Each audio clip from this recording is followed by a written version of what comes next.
नमस्कार दोस्तों, आप सभी का हमारे ऑफिशियल यूट्यूब चैनल में स्वागत है। मैं हूं समानंद और देखिए आज देखिए टॉपिक को शुरू करते हैं मौर्य साम्राज्य। इससे पहले आपको देखिए भारत का सिकंदर देखिए भारत में सिकंदर का आक्रमण पूरा विस्तार से पढ़ा दिया था आप लोगों को, ईरानी फिर यूनानी आक्रमण। और देखिए उसके बाद देखिए जो आपका टॉपिक शुरू होता है वो होता है आपका मौर्य वंश में आपका आता है चंद्रगुप्त मौर्य। ठीक है, तो देखिए आज में देखिए आज के टॉपिक में पूरा विस्तार से पढ़ेंगे कि देखिए मौर्य साम्राज्य की स्थापना कैसे होती है। और देखिए जो उसका पहला शासक था आपका चंद्रगुप्त मौर्य, देखिए इसके कार्यकाल में किस किस प्रकार के या फिर देखिए क्या क्या साक्ष्य प्राप्त हुए हैं। और देखिए इसके बाद देखिए जो इसका वंश था वो किस प्रकार से आगे बढ़ा। ठीक है, और देखिए वीडियो को लाइक से आप लोग जरूर करते रहें। और देखिए जो लोग यदि नए लोग हैं चैनल को सब्सक्राइब जरूर कर लेंगे। ठीक है, देखिए पूरा हिस्ट्री की एकदम कंबाइंड क्लास चल रही है, पूरा एकदम क्लास 1 से लेकर पूरा एकदम कम कंटिन्यू एक एक टॉपिक को पूरा पढ़ा रहे हैं। ठीक है ना, देखिए अगर इसका पीडीएफ आप लोगों को देखिए किसी को अगर अगर पीडीएफ चाहिए तो देखिए पीडीएफ आप लोग को टेलीग्राम से मिल जाएगा। और देखिए फेसबुक पेज को भी आप लोग फॉलो कर सकते हैं, यहाँ से आप लोग को देखिए न्यूज़ पेपर आप लोग को सुबह से मिल जाती है। ठीक है, और देखिए अगर पीडीएफ के लिए तो आप लोग देखिए टेलीग्राम या फिर कोई भी यदि ऑफिशियल नोटिस आती है तो वो भी आप लोग को यहाँ से मिल जाता है। ठीक है ना, देखिए अब बात करते हैं कि चंद्रगुप्त मौर्य के बारे में। ठीक है, तो देखिए पहले आपसे पूछेगा कि सर ये बताइए कि मौर्य साम्राज्य कब से कब चला था। तो देखिए क्या बताएंगे, देखिए जो आपका मौर्य काल था देखिए वो 322 ईसा पूर्व से लेकर 185 ईसा पूर्व के मध्य चला था। ठीक है, देखिए इससे पहले भारत में सिकंदर आया था। और देखिए एक बात आप लोग कहानी फिर से देखिए थोड़ा सा सुन लीजिए। देखिए जैसे भारत में सिकंदर आया था, ठीक है, तो देखिए सिकंदर के समय भारत में आपका नंद वंश चला। ठीक है, नंद वंश था। देखिए इसका था शासक घनानंद था। ठीक है ना, घनानंद। और देखिए घनानंद ने अपने दरबार में विष्णु गुप्त का जिसका नाम है चाणक्य, उसी की घोर बेइज्जती करके उसको अपने साम्राज्य से निकाल देता है। तो देखिए पहले जाता है चाणक्य कहाँ, तक्षशिला में। और ठीक है वहाँ पर मौर्य देखिए चंद्रगुप्त मौर्य को लेता है। ठीक है, और देखिए वहीं पर चंद्रगुप्त मौर्य शिक्षा की प्राप्ति कर रहा था। तो देखिए उसी के पजाते और उसी को सिखाकर सिकंदर की सेना में उसको शामिल कर देता है। और देखिए फिर सिकंदर की सेना में अफवाहें फैलाना शुरू कर देता है। देखिए चंद्रगुप्त मौर्य कि जो आपका ब्यास नदी का पानी है जो लोग पिएंगे वो लोग मर जाएंगे, क्योंकि उस नदी में श्राप मिला हुआ है। ठीक है, तो देखिए सिकंदर की सेना उस नदी को पार करने से इनकार कर देती है और इसके बाद वहाँ से सिकंदर वापस लौट जाता है। देखिए फिर उसके बाद देखिए चंद्रगुप्त मौर्य को लेकर चाणक्य आता है फिर नंद वंश में। और देखिए घनानंद से बदला लेता है और इसकी हत्या करके चंद्रगुप्त मौर्य एक नया वंश मौर्य वंश की स्थापना करता है। ठीक है, ये इसकी की कहानी आप लोग सुनिए, हाँ याद रखेंगे। देखिए इससे पहले वाले क्लास में पूरा इस कहानी को विस्तार से पढ़ाए भी रहेंगे हम। ठीक है, और देखिए इस प्रकार से आपकी स्थापना होती है मौर्य वंश का। चंद्रगुप्त मौर्य ने घनानंद की हत्या करके मौर्य वंश की स्थापना करता है। देखिए ये लगभग 137 वर्ष तक भारत में राज्य किए थे और इसकी स्थापना चंद्रगुप्त मौर्य ने किया था। और देखिए उसके मंत्री अगर पूछेगा कि मौर्य वंश का मंत्री कौन होता था तो क्या बताएंगे, चाणक्य। चाणक्य को बोलते हैं आपका विष्णुगुप्त। ठीक है, इसी को बोलते हैं कौटिल्य, इसी का नाम है। और देखिए ये प्रधानमंत्री था। ठीक है, चंद्रगुप्त मौर्य का प्रधानमंत्री कौन था तो क्या बताएंगे, विष्णुगुप्त, जो इसका गुरु का रूप में भी काम किया था। ठीक है, और देखिए नंद वंश के समान घनानंद को हराकर यह समाज पूरे मगध साम्राज्य में गंगा नदी के मैदानों से शुरू हुआ। और देखिए पूछेगा कि इसकी राजधानी कहाँ थी तो क्या बताएंगे, पाटलिपुत्र। बोलेगा कि मौर्य वंश की राजधानी तो पाटलिपुत्र। देखिए वर्तमान समय इसका नाम पटना है, उस समय इसका नाम था पाटलिपुत्र। ठीक है, देखिए इस प्रकार से मौर्य वंश की स्थापना होती है। ठीक है ना, अब देखिए अगर बोलेगा कि सर ये बताइए कि देखिए चंद्रगुप्त मौर्य के बारे में देखिए कुछ बातें इसके बारे में आप लोग इंपॉर्टेंट देखिए यहाँ से देखिए पर समझते हैं कि देखिए चंद्रगुप्त मौर्य देखिए इसका था पहला शासक। देखिए पूरे मौर्य काल में कितने शासक हुए हैं, आपसे पेपर में क्वेश्चन खूब पूछता है। देखिए हर एक शासक के बारे में मैं पूरा नहीं पढ़ना है, हमको मुख्य मुख्य के बारे में पढ़ना। देखिए आज की सीरीज में हम आपको देखिए चंद्रगुप्त मौर्य और बिंदुसार दोनों के बारे में पढ़ेंगे। फिर देखिए एक आपका अशोक, एक आपका अलग टॉपिक है जो देखिए हर परीक्षा के लिए बहुत ही इंपॉर्टेंट है। और देखिए बाकी सब जो आपके शासक है ना वो सब योग्य शासक नहीं थे, बस वो देखिए नाम के हैं, इनसे क्वेश्चन आपके एग्जाम में नहीं पूछता है। ठीक है, तो देखिए पूछेगा कि सर मौर्य काल के कौन कौन शासक थे तो देखिए पहला आपका आता है चंद्रगुप्त मौर्य, उसके बाद आपका बिंदुसार, फिर अशोक। देखिए इसका पुत्र था आपका बिंदुसार, इसका पुत्र आपका अशोक, देखिए इसका पुत्र आपका कुणाल। देखिए ऐसे देखिए ये पुत्र मतलब देखिए हर शासक का अगला जो आपका शासक हुआ था उसका पुत्र हुआ था। ठीक है, और देखिए पूछता है ना कि सर मौर्य काल का सबसे अधिक शासक तो क्या बताएंगे, बृहदत्त था। ठीक है ना, ये भी क्वेश्चन आपके एग्जाम में अक्सर पूछता है कि मौर्य काल का सबसे अधिक शासक तो क्या बताएंगे, बृहदत्त। ठीक है, तो देखिए ये पूरा आपके 10 शासक हुए थे मौर्य काल के। अब देखिए सबसे पहला था आपका कि चंद्रगुप्त मौर्य। इसका देखिए पढ़ते हैं पूरा जीवन परिचय, इसका कब जन्म हुआ था और इसके देखिए बारे में क्या क्या इंपॉर्टेंट बातें थी। देखिए नाम आता आपका चंद्रगुप्त मौर्य का, ठीक है। हाँ देखिए चंद्रगुप्त मौर्य, अगर आपसे पूछेगा कि सर ये बताइए कि इसका जन्म कहाँ हुआ था, तो देखिए इसका जन्म हुआ था पाटलिपुत्र में, ठीक है। देखिए जन्म, तो देखिए क्या बताएंगे, देखिए इसका जन्म हुआ था पाटलिपुत्र में। कहाँ हुआ था,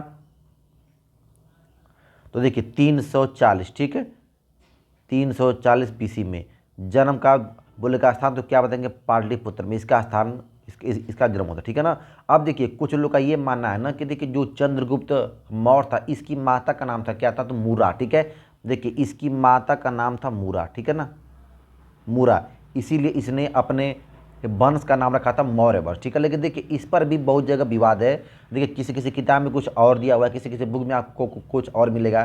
तो देखिए अब देखिए किसी किताब में और मिलता है कि सर ये बताए कि यह किसका पुत्र था, तो देखिए एक नाम आता है कि देखिए ये जो मूरा थी ये महापद्मानंद की दूसरी पत्नी थी, ठीक है।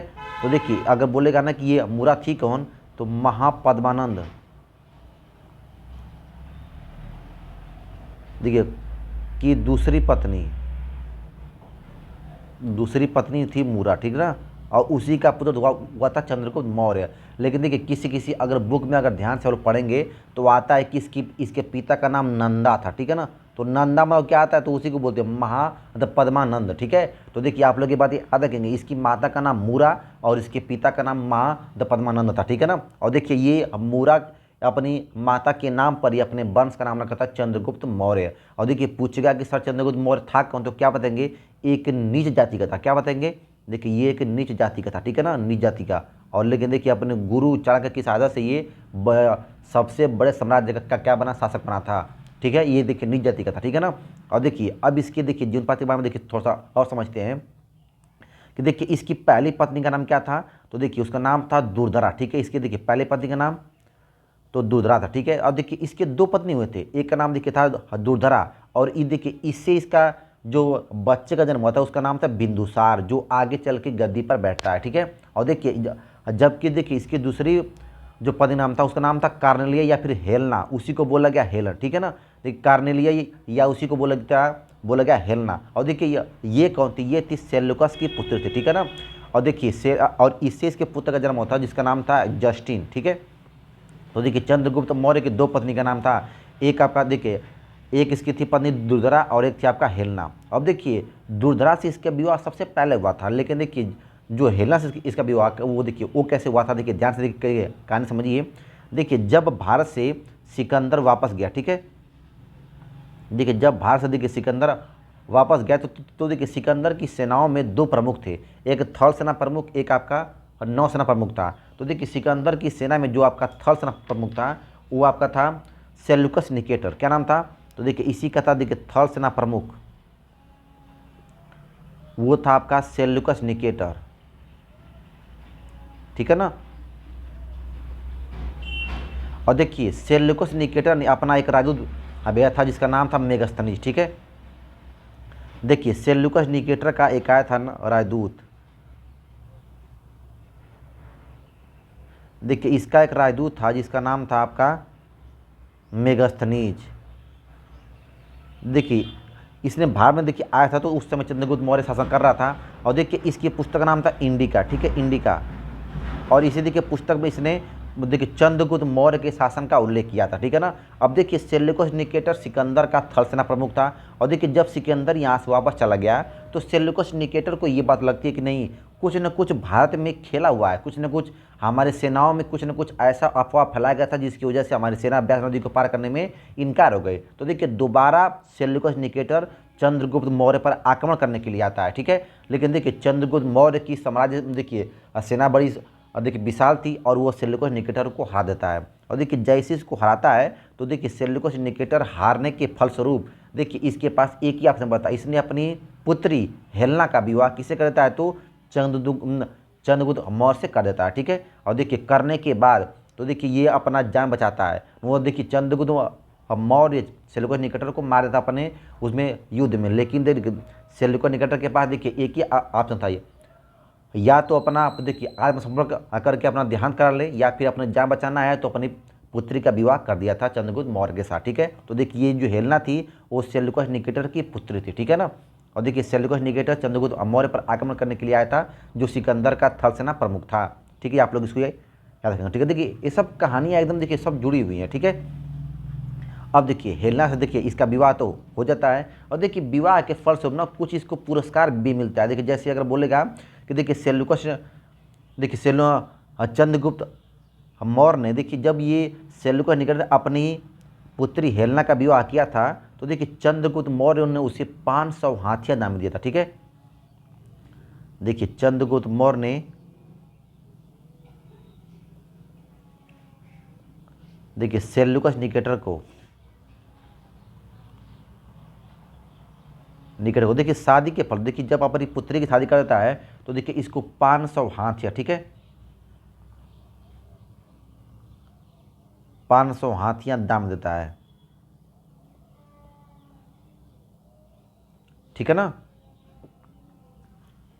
अब देखिए आते देखिए कुछ देखिए कहानी पढ़ते देखिए इसके बारे में। अब आते हैं आपका कि चंद्रगुप्त, देखिए अब तक पूरा हो गया कि इसका जीवन की क्या क्या विशेषताएं थी, क्या क्या परिचय था, कैसे पर आपका से गद्दी पर बैठा। ठीक है, अब देखिए आपसे क्वेश्चन पूछेगा, देखिए चंद्रगुप्त मौर्य के समय देखिए गोरखपुर में सबसे देखिए भीषण आग लग गई थी। ठीक है, देखिए क्वेश्चन आता है, देखिए इसके समय में गोरखपुर में देखिए भीषण आग नहीं लगी थी, अकाल पड़ा। ठीक है, अकाल पड़ा था।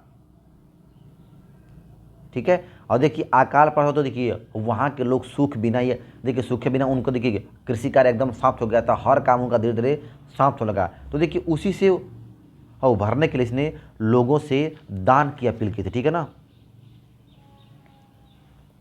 देखिए दान देने की अपील की थी, लोगों से दान देने की अपील की कि देखिए आप लोग क्या करिए, तो लोगों को दान देना शुरू करिए। और देखिए जो भी लोग यदि इस आकार से पीड़ित थे उनकी सहायता करना शुरू किए। ठीक है ना, और देखिए इसने सबसे पहले अपना खुद देखिए दान किया था। ठीक है, और देखिए इसने देखिए जो दान करना शुरू करता है, इसका साक्ष्य गोरखपुर में एक अभिलेख है, सगौर अभिलेख। ठीक है, जिसका साक्ष्य कहाँ से मिलता है, सगौर अभिलेख से। देखिए इसका साक्ष्य कहाँ से मिलता है, गोरखपुर के सगौर अभिलेख। देखिए इसी अभिलेख से ये देखिए साक्ष्य मिलता है कि उस समय गोरखपुर में भीषण आपका अकाल पड़ा था, जिसकी वजह से चंद्रगुप्त मौर्य ने लोगों से अपील किया था कि लोग अपना देखिए अपने जितने पास भी उनके पूंजी उसका कुछ हिस्सा दान करें ताकि लोगों को सहायता मिल सके। ठीक है ना। ठीक है, अब देखिए अगर बोलेगा कि देखिए सर इसका समाज कहाँ से कहाँ तक देखिए फैला था, तो देखिए इसका समाज पूरे इंडिया में दक्षिण भारत में, देखिए दक्षिण भारत के गुजरात तक। ठीक है,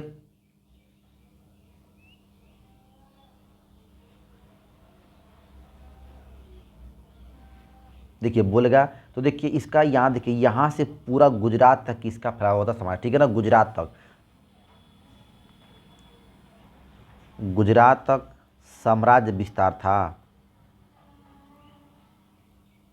ठीक है, अब देखिए पूछेगा ना कि सर इसका सच कहाँ से मिलता है, तो देखिए अगर आपसे पूछेगा तो वहाँ पर आपका देखिए एक गुजरात में एक आपका शासक था, उसका नाम था उदयन। ठीक है, और देखिए नहीं उसका नाम था रुद्रदामन। ठीक है, गुजरात में था एक आपका रुद्रदामन, देखिए यहाँ से उसका सच मिलता है। देखिए रुद्रदामन के अभिलेख से, रुद्रदामन की अभिलेख, देखिए यहाँ से ये मिलता है साक्ष्य कि चंद्रगुप्त मौर्य का साम्राज्य गुजरात तक फैला हुआ था। ठीक है ना, और देखिए इसने कुछ झीलों का भी निर्माण करवाया था। देखिए झीलों का निर्माण करवाया था। देखिए ये सब झील कहाँ थी, तो क्या बताएंगे, गुजरात में। ठीक है, गुजरात, देखिए गुजरात में झीलों का निर्माण हुआ। देखिए रुद्रदामन ने अपने अभिलेख में लिखा है कि मैं रुद्रदामन उस झील का निर्माण करवा रहा हूँ जिसको चंद्रगुप्त मौर्य ने बनवाया था। ये भी आप लोग याद रखेंगे। ठीक है, अब देखिए अगर बोलेगा कि देखिए जो इसका देखिए झीलों का निर्माण था और रुद्रदामन के कौन सा अभिलेख था, तो क्या बताएंगे, जूनागढ़ अभिलेख। आप लोग इसको याद रखेंगे। देखिए जूनागढ़ अभिलेख। ठीक है ना, ये भी आप, ठीक है, जूनागढ़ अभिलेख से साक्ष्य की प्राप्ति होती है। ठीक है, देखिए क्वेश्चन ये भी आपसे एग्जाम में पूछता है। ठीक है, अब देखिए ये तो आपका देखिए हो गया गुजरात का, अब देखिए इसका साम्राज्य कहाँ तक फैला था, तो देखिए बंगाल तक, इधर आपका बंगाल भी था, बंगाल तक फैला देखिए। और यहाँ से क्या मिलता है साक्ष्य, तो देखिए यहाँ से मिलता है महास्थान का अभिलेख, ठीक है, यहाँ मिलता है आपका महास्थान का अभिलेख, ठीक है। और देखिए यहाँ से भी देखिए साक्ष्य मिलता है, ठीक है ना, यहाँ है देखिए महास्थान का अभिलेख। और देखिए यहाँ से भी देखिए मिलता है साक्ष्य कि जो चंद्रगुप्त मौर्य था उसका साम्राज्य आपके बंगाल तक पूरा फैला हुआ था, ठीक है। तो देखिए 2-3 अभिलेख के बारे में हम लोग नाम याद रखेंगे। एक आपका देखिए सागौर का अभिलेख, जिससे ये मिलता है साक्ष्य कि गोरखपुर में भीषण अकाल पड़ा था। देखिए एक आता आपका जूनागढ़ का अभिलेख, जिससे मिलता है साक्ष्य कि चंद्रगुप्त मौर्य ने गुजरात में झीलों का निर्माण करवाया था। और देखिए एक आता महास्थान का अभिलेख, जिससे ये मिलता है साक्ष्य कि इसका साम्राज्य बंगाल तक फैला हुआ था, ठीक है। ये आप लोग इसको याद रखेंगे, ठीक है ना। अब देखिए अगर आपसे बोलेगा कि सर ये बताइए, देखिए 3-4 देखिए पॉइंट आप लोग और भी याद रखेंगे। देखिए बोलेगा ना कि सर ये बताइए कि ये देखिए जो भी अभिलेख थे उसको कैसे पढ़ा गया था, कौन पढ़ा था, तो देखिए ये भी आप लोग याद रखेंगे। देखिए इसकी अभिलेखों को ना, देखिए अभिलेख को पढ़ा था, उसका नाम था आपका विलियम जेम्स, ठीक है ना। देखिए उसका नाम था विलियम जेम्स, ठीक है। देखिए विलियम जेम्स, देखिए इसकी अभिलेखों को वहीं पर था विलियम जेम्स। अब देखिए आपसे क्वेश्चन पूछेगा कि सर ये बताइए कि इस अभिलेखों में चंद्रगुप्त को क्या बोला गया था, तो सेंड्रोकोर्स और एंड्रोकोर्स बोला गया था, ठीक है ना। इसका नाम देखिए, इसका नाम क्या था, देखिए तो पूछेगा ना कि सर इसका नाम क्या था, तो क्या पता, देखिए अभिलेखों में इसका नाम क्या था, तो क्या बताएंगे सेंड्रोकोर्स, ठीक है। सेंड्रोकोर्स और एंड्रोकोर्स इसको बोलते हैं, ठीक है ना। अभिलेखों में इसका नाम चंद्रगुप्त मौर्य नहीं था, बल्कि क्या था, तो सेंड्रोकोर्स और इसका एंड्रोकोर्स नाम था, ठीक है ना। और देखिए क्यों, क्योंकि देखिए उस समय यूनान में एक नाम बड़ा फेमस था सेंड्रोकोर्स, ठीक है। ये देखिए ये नाम कहाँ से आया, तो यूनान से आया, ठीक है, यूनान से आया था, ठीक है ना। देखिए यूनान से नाम आया था। देखिए उस समय उधर के देखिए लोग ना इसी नाम से बड़ा फेमस थे, वो हमेशा देखिए इसी नाम को बोलते हैं कि क्या होता है, सेंड्रोकोर्स, ठीक है। तो देखिए सेंड्रोकोर्स और एंड्रोकोर्स के नाम से चंद्रगुप्त मौर्य को इसकी अभिलेखों में ही इसका नाम का उल्लेख मिलता है, जिसको विलियम जेम्स ने सबसे पहले बताया था कि जो सेंड्रोकोर्स था वही कौन था, आपका चंद्रगुप्त मौर्य, ठीक है ना। ये आप लोग इसको याद रखेंगे, ठीक है। और देखिए बोलेगा कि सर ये बताइए कि देखिए अब देखिए आपसे बोलेगा कि सर ये बताइए कि देखिए चंद्रगुप्त मौर्य की देखिए साम्राज्य विस्तार के फलस्वरूप किस प्रकार से किसकी मृत्यु होती है, तो देखिए ये ना उसके देखिए लास्ट में जैन धर्म को अपनाता है। कौन सा धर्म, तो देखिए ये लास्ट में जैन धर्म को अपनाता है, ठीक है, ठीक है। देखिए ये अपनाता है आपका जैन धर्म। और देखिए जैन धर्म को अपनाता है तो देखिए भद्रबाहु के नेतृत्व में, ठीक है ना, ये देखिए भद्रबाहु, ठीक है। देखिए उसी के नेतृत्व में ये चला था आपका कर्नाटक, ठीक है, नेतृत्व में ये आता है कर्नाटक में। और देखिए एक देखिए आप लोग जानते भी होंगे कि देखिए उस समय जो आपका जैन धर्म था ना, उसमें आपका मोक्ष की प्राप्ति के लिए एक विधि थी जिसका नाम था संलेखना विधि। मतलब देखिए ये विधि क्या होती है कि देखिए बिना आप लोग खान पान त्याग करके एक आसन के रूप में बैठ के अपने प्राण को त्याग देना, उसी को बोला गया संलेखना विधि। तो देखिए भद्रबाहु के नेतृत्व में ये आ गया कर्नाटक। और देखिए कर्नाटक में जब ये आता है तो देखिए ये 298, ठीक है, 298 BC में ये देखिए संलेखना विधि से अपने प्राण को त्याग देता है, ठीक है। संलेखना विधि, देखिए संलेखना विधि होती क्या है, तो देखिए जैन धर्म में एक ज्ञान मोक्ष की प्राप्ति के लिए एक विधि होती है संलेखना विधि, ठीक है। और देखिए संलेखना विधि से अपना प्राण त्याग देता है, ठीक है, देखिए अपना प्राण त्याग देता है। देखिए ये क्वेश्चन बड़ा ही इंपॉर्टेंट आता है कि चंद्रगुप्त मौर्य की मृत्यु कैसे होती है, तो क्या बताएंगे, जब वो देखिए भद्रबाहु के नेतृत्व में जब आता है कर्नाटक में, तो वहीं पर ये संलेखना विधि अपनाता है और उसी के माध्यम से इसकी मृत्यु हो जाती है, ठीक है ना। और देखिए इसी देखिए अब पूछेगा ना कि सर ये बताइए कि इसका साक्ष्य, इसके मृत्यु का साक्ष्य कहाँ से मिलता है, तो देखिए एक देखिए पुस्तक है मुद्रा राक्षस विशाख दत्त की, ठीक है। देखिए इसका साक्ष्य पूछेगा कि सर ये बताइए कि इसका साक्ष्य कहाँ से मिलता है, तो देखिए एक पुस्तक का नाम है, देखिए साक्ष्य पूछेगा, देखिए इसका साक्ष्य देखिए विशाख दत्त की पुस्तक, ठीक है। देखिए विशाख दत्त की देखिए पुस्तक है, इसका नाम है मुद्रा राक्षस, ठीक है, ठीक है ना। देखिए इसी पुस्तक में देखिए इसका साक्ष्य मिलता है कि जो आपका देखिए सेंड्रोकोर्स था उसकी मृत्यु होती है संलेखना विधि से, ठीक है ना। तो ये आप लोग इसको याद रखेंगे, ठीक है।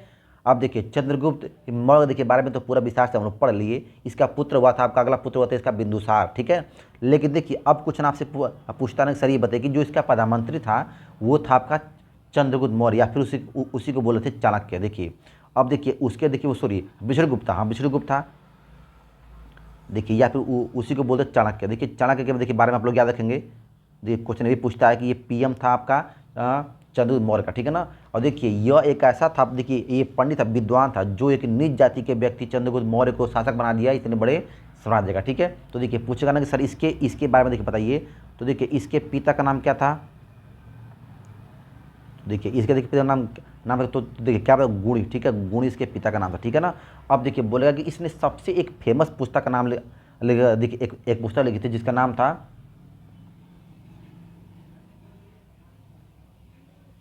देखिए नाम था इसका अर्थ, ठीक है, नाम था इसका अर्थशास्त्र। देखिए इसकी किताब कौन सी थी,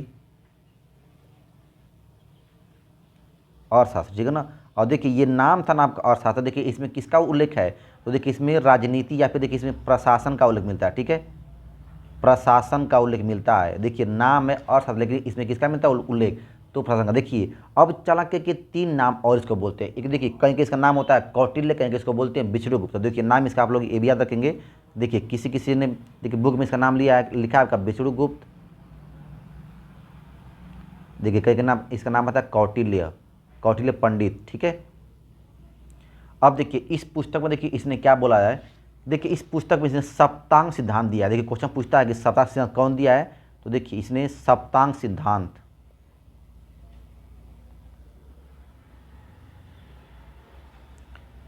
देखिए सप्तांग सिद्धांत दिया था। देखिए उसमें क्या क्या है कि देखिए इसमें देखिए अब पूछा ना कि इस बुक में देखिए 15 आपके लेसन थे, मतलब उसी को बोलते हैं 15 अधिकरण है। देखिए और सब देखिए पुस्तक में 15 अब क्या है तो अधिकरण, मतलब उसी को बोलते हैं 15 लेसन है। इसी पुस्तक में सप्तांग सिद्धांत दिया था। और देखिए इसमें क्या होता है कि एक राजा के पास 7 तरह के देखिए नियम या फिर सिद्धांत होना चाहिए। देखिए कौन कौन सा, तो देखिए पहला राजा योग्य होना चाहिए, योग्यता। देखिए दूसरा राजा अमात्य होना चाहिए, अमात्य। देखिए तीसरा देखिए राजा के पास जनपद मतलब एक आपका समाज होना चाहिए। देखिए चौथा किला या दुर्ग होना चाहिए। देखिए पांचवा देखिए राजा के पास मित्रता होना चाहिए, मित्रता या मित्र। देखिए छठवां कोष या धन। और देखिए सातवां दंड या न्याय देने का प्रावधान, ठीक है, या न्याय। देखिए इसी को बोला गया सप्तांग सिद्धांत, ठीक है ना। तो ये आप लोग याद रखेंगे। देखिए चाणक्य के बारे में किसने देखिए जो किताब लिखी थी उसका नाम था अर्थशास्त्र। और देखिए उसमें वो देखिए वो नाम है अर्थशास्त्र, उसमें किसका उल्लेख है तो क्या बताएंगे प्रशासन का। और देखिए इसके पिता का नाम था गुणी, इसने सप्तांग सिद्धांत दिया था जिसमें आपके सातों नाम ये उल्लेखित है, ठीक है ना। ये देखिए चाणक्य के बारे में अक्सर कब देखिए कभी कभी किसी एग्जाम में क्वेश्चन पूछता है तो ये अभी आप लोग याद रखेंगे, ठीक है। अब देखिए आगे आते आपका, देखिए इसका बेटा देखिए चंद्रगुप्त मौर्य का बेटा, ठीक है ना। अब देखिए गद्दी पर देखिए कौन बैठा था, तो देखिए फिर देखिए इसका बेटा आता है, ठीक है, बेटा बिंदुसार। देखिए ये बिंदुसार है, देखिए पहले आपको पढ़ा चुके हम बिंबिसार, ठीक है, वो देखिए हर एक वंश में आया था। देखिए ये था बिंदुसार, देखिए ये आपका गद्दी पर बैठता है, ठीक है,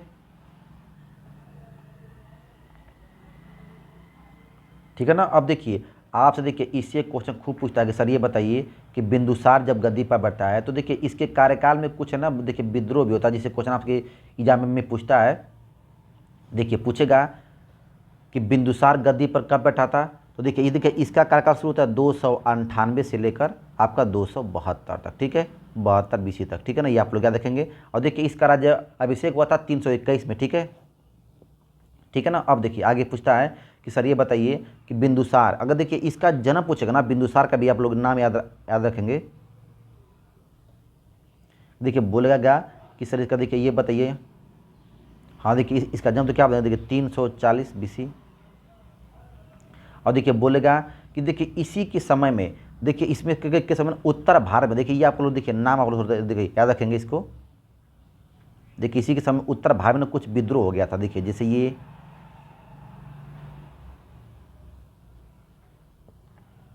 देखिए जम्मू कश्मीर देखिए एरिया में कुछ विद्रोह हो गया था, ठीक है ना। देखिए इधर देखिए ये आपका देखिए तक्षशिला और आपका ये आपका उत्तरी भारत, देखिए यहीं पर देखिए इसी के समय में विद्रोह हो गया था, ठीक है। देखिए इसी के समय में उत्तर भारत में, उत्तर भारत बोले तो तक्षशिला और जम्मू कश्मीर सबसे था, उत्तर भारत में विद्रोह हो गया था, ठीक है ना।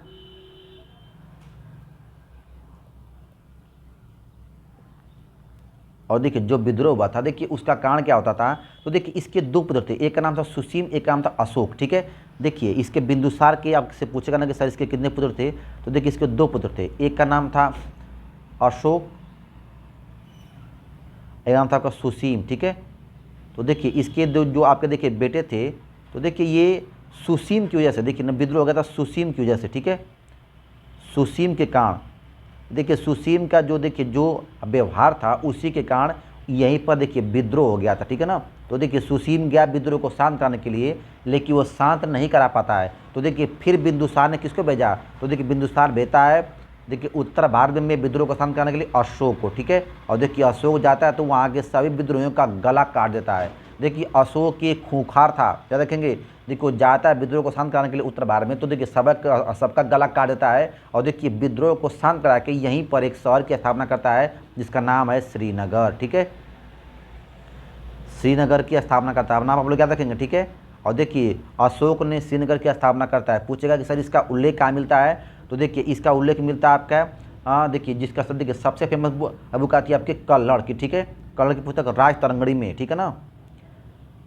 देखिए इसका साक्ष्य कहाँ मिलता है, साक्ष्य, तो क्या बताए, कल्लड़ की पुस्तक है, कल्लड़ की पुस्तक नाम क्या है, राज तरंगड़ी।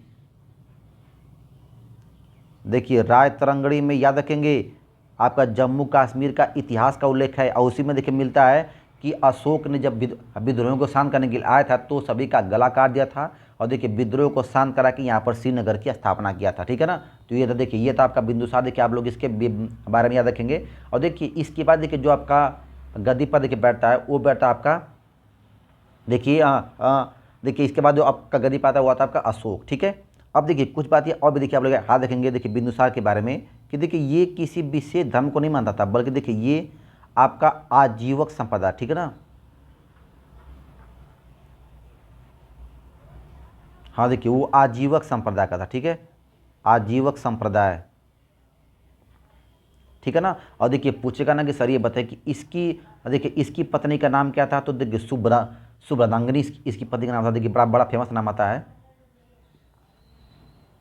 देखिए इसकी पत्नी का नाम क्या था, तो देखिए एक नाम आता आपका सुभद्रांगरी, सुभद्रांगरी, ठीक है ना। और देखिए एक इसकी पत्नी और थी, देखिए उसका नाम था चारुमित्रा। लेकिन देखिए हर जगह देखिए नाम आपको यहाँ आता है फेमस, देखिए जिसका पुत्र हुआ था आपका अशोक, और देखिए एक इसकी और पत्नी थी जिसका नाम था आपका चारुमित्रा था, ठीक है ना। तो ये आप लोग इसको याद रखेंगे, ठीक है। अब देखिए आपसे बोलेगा कि सर इसकी मृत्यु कैसे होती है, तो देखिए इसकी मृत्यु होती है पाटलिपुत्र में, ठीक है। देखिए इसकी मृत्यु होती है, देखिए इसकी मृत्यु पाटलिपुत्र में होती है 297, ठीक है, 220 में, ठीक है। और देखिए इसके बाद जो आपका गद्दी पर बैठता है वो बैठता है अशोक। और देखिए अशोक देखिए जैसे ही गद्दी पर बैठता है, ऐसा कहा जाता है कि अशोक के बारे में कि अशोक अपने 99 भाइयों की हत्या किया था, ठीक है। अशोक 99 भाइयों की हत्या करके गद्दी पर बैठा था, ठीक है। देखिए इसका कोई सच नहीं मिलता, लेकिन ऐसा कहा जाता है कि अशोक अपने 99 भाइयों की हत्या किया था, ठीक है ना। और देखिए जैसे आपका बिंदुसार का कार्यकाल खत्म होता है उसके बाद आपका शुरू होता है अशोक। और देखिए अशोक एक बहुत बड़ा टॉपिक है, उसके बारे में देखिए कम से कम आपको 1 घंटा एकदम स्पेशल पूरा पढ़ना पड़ेगा उसके बारे में, तब जाके आपका अशोक खत्म होता है। क्योंकि देखिए अशोक से देखिए कई सारे क्वेश्चन पूछता है, ठीक है ना, ठीक है। अब देखिए अगर वो देखिए आपसे बोलेगा कि सर ये बताइए देखिए बिंदुसार के समय में कौन आया था, कोई देखिए ऐसा कोई राजदूत आया था, तो देखिए देखिए चंद्रगुप्त मौर्य के कार्यकाल में आपको बताया था कि सेल्यूकस निकेटर ने अपना देखिए राजदूत भेजा था मेगास्थनीज। लेकिन देखिए बिंदुसार के कार्यकाल में एक आया था डायमेकस, उसका नाम था, ठीक है ना। देखिए वो देखिए इसके कार्यकाल में आया था सीरिया का, देखिए सीरिया का था राजा, देखिए उसके थे राजा आपका, वो देखिए उसका नाम था एंड्रियोकोट्स, एंड्रियोकोट था, ठीक है उसका नाम था। और देखिए इसने देखिए एक आपका देखिए भेड़ था राजदूत, उसका नाम था आपका डाइमेकस, ठीक है। और देखिए डाइमेकस बिंदुसार के दरबार में आया था, ठीक है ना। और देखिए सीरिया से देखिए अजीरिया और मीठी शराब और दासनी मांगा था, ठीक है ना। और देखिए बिंदुसार ने डाइमेकस से बोला था कि ऐसा है ना कि तुम अपने सीरिया से जो जो सामान मांग रहे वो लेकर आओ, वरना तुमको भी जाने नहीं देंगे। तो देखिए बिंदुसार ने देखिए ये देखिए डाइमेकस से क्या मांगा था, देखिए डाइमेकस से मांगा था मीठी शराब। देखिए उस समय सीरिया में देखिए बड़ा फेमस थी मीठी शराब। और देखिए एक था आपका अंजीरिया, और एक आपका दार्शनिक, ठीक है, दार्शनिक।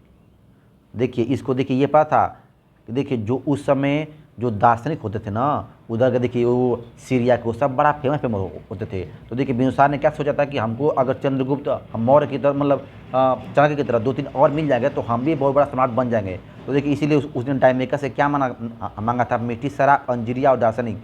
लेकिन देखिए डायमेकस ने देखिए मीठी शराब और अंजीरिया दिया, लेकिन दार्शनिक नहीं लेकर आ पाया था, ठीक है। तो देखिए इसके दरबार में डायमेकस आया था जो सेना एंड्रोकोर्स का राजदूत था। चंद्रगुप्त अब मौर्य के दरबार में मेगस्थनीज आया था। और देखिए बिंदुसार के कार्यकाल में डायमेकस आया, ठीक है। और देखिए इसके बाद जो आपका देखिए गद्दी पर बैठता है वो आपका आता है अशोक, ठीक है। और देखिए अशोक एक बहुत बड़ा टॉपिक है, देखिए इसके बारे में पूरा विस्तार से पढ़ना पड़ेगा, तब जाके आपका खत्म हो। कम से कम 1 घंटे की क्लास चलेगी इसकी अलग से, ठीक है, ठीक है ना। तो देखिए आगे देखिए सीरीज के ऊपर शांत कर दो। देखिए एकदम कंटिन्यू कहानी पढ़ते चलेंगे तो आपका धीरे धीरे पूरा टॉपिक कवर हो जाएगा, ठीक है ना। देखिए जो मुख्य मुख्य बातें हैं उसको देखिए हम लिखवा भी देते हैं, और देखिए कुछ बातें आप लोग को पहले से हम देखिए लिख कर भी लिखा देता है ताकि आप लोग को याद रहे, ठीक है। हाँ थैंक्स सभी लोग को, थैंक्स।